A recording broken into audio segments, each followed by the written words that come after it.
Gracias, Eva Villanueva. Está con nosotros Almudena Mendaza, directora para Iberia de General Investment Partners. Bienvenida. Buenos días, muchas gracias. Contentos con el inicio de año, entiendo. Contentos porque bueno, pues realmente todos los activos financieros están comportándose de una manera positiva. Sin embargo, nuestro escenario central también sigue siendo de cautela. Digamos que hemos empezado muy bien, sobre todo la parte de renta variable.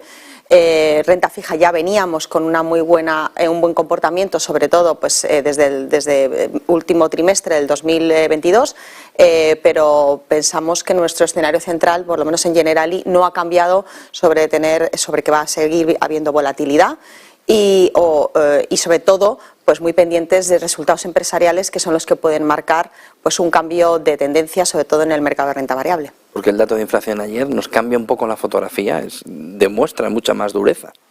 Demuestra dureza. Nuestro escenario central de inflación para Estados Unidos es del 3%, no es del 2%, como realmente bueno, pues la Reserva Federal quiere llegar, ¿no? Ese techo que quieren imponer. Es decir, nosotros. Vosotros veis que el objetivo está mucho más arriba, porque vamos a una década inflacionaria. Exactamente, es un cambio de era, es un cambio de paradigma, y puede ser que en un momento determinado veamos inflaciones cercanas al 2,5%, pero en términos generales nuestro escenario central es movernos en el 3%.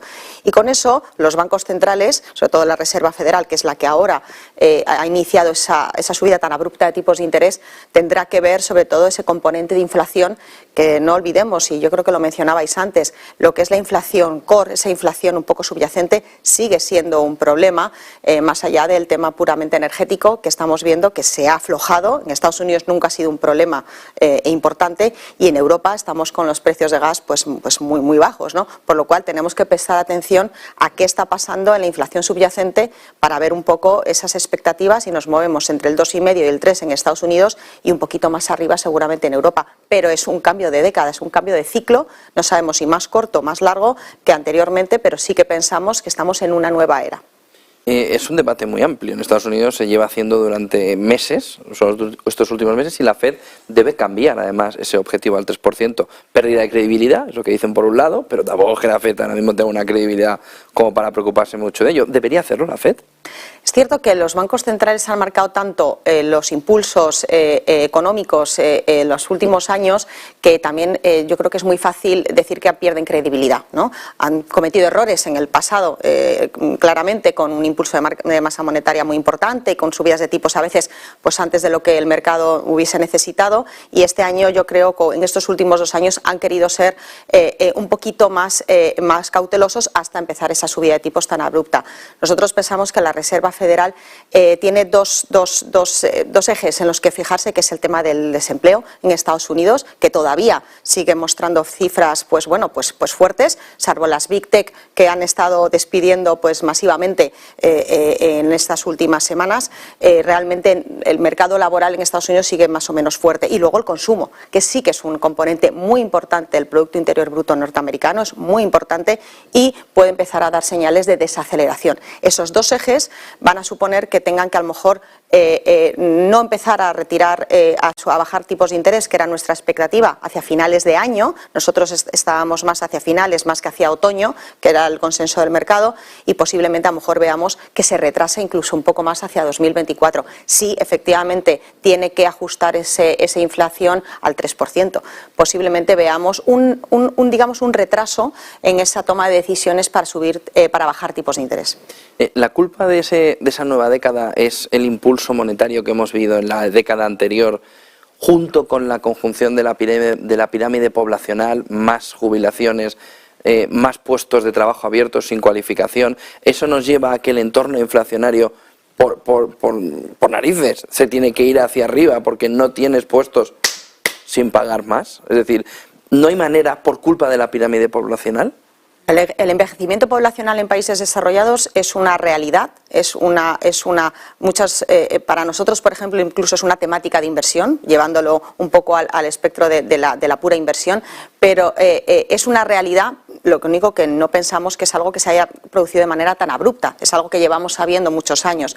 Pensamos que tiene un importante influjo la parte de geopolítica. Nosotros hemos estado muy centrados en lo que está pasando en Ucrania y en Rusia, pero Estados Unidos sigue teniendo muchísimas tensiones geopolíticas que son factores exógenos que aceleran que este tipo de situaciones se impongan en prácticamente 2 años. Recordábamos que antes los ciclos económicos eran, pues decíamos, más largos y se iba produciendo una escalada pues, en la inflación, en los tipos de interés, las políticas monetarias. Venimos de una pandemia que también ha sido un factor exógeno, digamos, a lo que es puramente el mercado monetario, a esos factores de envejecimiento poblacional. Ha sido el mayor influjo de masa monetaria de la historia. Lo que hicieron la Reserva Federal y el Banco Central Europeo, pusieron, digamos, toda la maquinaria en marcha para intentar paliar una situación que nunca había pasado. Por lo cual nos hemos enfrentado en los últimos 3 años a más acontecimientos a nivel geopolítico y a nivel, una crisis sanitaria de lo que habíamos vivido en los últimos 40. Eso obviamente tiene que marcar una volatilidad en los mercados financieros porque los mercados financieros son muy sensibles a cualquier tipo de acontecimiento como los que estamos viviendo, que han sido muchos en muy corto espacio de tiempo. Y sin embargo al inversor le aparece 2023, llega el 1 de enero o el 2 de enero y dice renta fija, de llevar a los de renta fija al sótano para que no aparezcan por la oficina, a ponerles en medio de la redacción y darles fruta toda la mañana para que estén cómodos y contentos, y el inversor diciendo renta fija ya puedo entrar, ¿cómo? Si es conservador o si es agresivo, y renta variable, ¿qué hacer en este entorno? Porque los mensajes también de que vamos a perder todo lo ganado nos han llegado antes con Javier, pero nos están llegando desde Estados Unidos. Mike Wilson está diciéndonos, mola esta liga, cuidado que esto no va a aguantar. ¿Cómo hace el inversor? A ver, nosotros sí que esperamos una corrección y volatilidad a lo largo de 2023. Nuestro escenario es tener un retorno positivo en la renta variable para 2023 entre el 3 y el 6%. Claro, estoy dando una horquilla más o menos amplia, pero en cualquier caso en terreno positivo.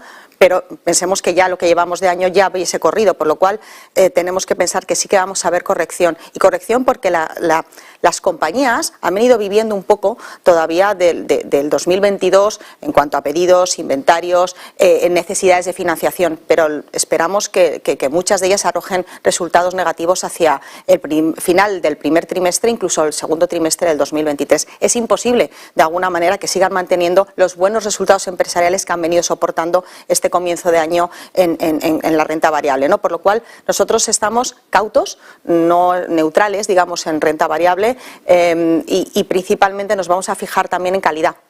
No buscar a lo mejor demasiado sesgo en este momento entre compañías de valor o compañías de crecimiento. Creemos que tenemos que apostar por seleccionar las compañías de calidad, ¿no? Que son las que mejor se pueden enfrentar a un escenario de volatilidad. Y la renta fija, pues yo creo que yo llevaba sin hablar de renta fija con inversores pues a lo mejor 10 años prácticamente, ¿no? Nosotros somos muy positivos en empezar a pensar también en renta fija de gobierno. Vuelve a ser interesante volver a prestar dinero a los países, sobre todo en Europa. Lo que sí que es cierto es que tenemos que buscar el momento adecuado y si hay todavía subidas de tipos, posiblemente tengamos que empezar a construir esa posición en gobiernos un poquito más adelante, pero ya tenerlo un poco en nuestro escenario.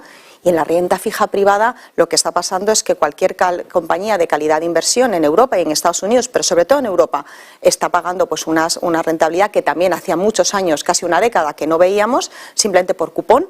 Y nosotros pensamos que va a haber dispersión. No puede continuar el mercado pagando lo mismo una utility que una compañía financiera. Y ahí hay oportunidades de inversión, no es algo negativo. Apostamos por renta fija, es el activo, digamos, principal de las carteras, sobre todo inversores más conservadores. Hay una oportunidad, se está materializando, pero tenemos que también un poco pensar que no es eterno, por lo cual construir las carteras muy selectivamente para seguir aprovechando ese tirón de la renta fija que nosotros pensamos que puede haber tanto en compañías como en la parte de gobiernos. Dices, una última pregunta, dices... hay mucha gente ya queriendo prestar a los gobiernos. ¿Tiene sentido esas colas para comprar la deuda pública aquí en España a las 6:30 la gente esperando, cuando tiene instrumentos, sobre todo de renta fija, vehículos, fondos, ETF? Es decir, ¿Qué es esa locura? Yo ni siquiera sabía que ya todavía se podía seguir yendo físicamente a comprar letras del Tesoro. Para nosotros no. Nosotros apostamos por la diversificación y por la gestión activa también en gobiernos. Es decir, ¿por qué solamente dejar comprar letras del Tesoro en España cuando tenemos una serie de instrumentos, como bien decías, una serie de vehículos que nos van a permitir diversificar entre el bono alemán, el bono italiano, el bono incluso el americano, que en un momento determinado también ha tenido mucha importancia para un poco como refugio en estos momentos, ¿no? Por lo cual para nosotros no tiene sentido, lo que tiene sentido es apostar un poco por hacer gestión activa también, incluso en deuda gubernamental. ¿Vamos a dejarle dinero a los países para que se financien? Sí, pero vamos a hacerlo de una manera diversificada. Muchísimas gracias, Almudena Mendaza, directora para Iberia de Generali Investment Partners. Buen día y buen negocio. Gracias como siempre. Lo intentaremos. Muchas gracias. 10 y 4 ya de la mañana. Ha hablado Borrell, ha hablado von der Leyen, ha hablado Stoltenberg.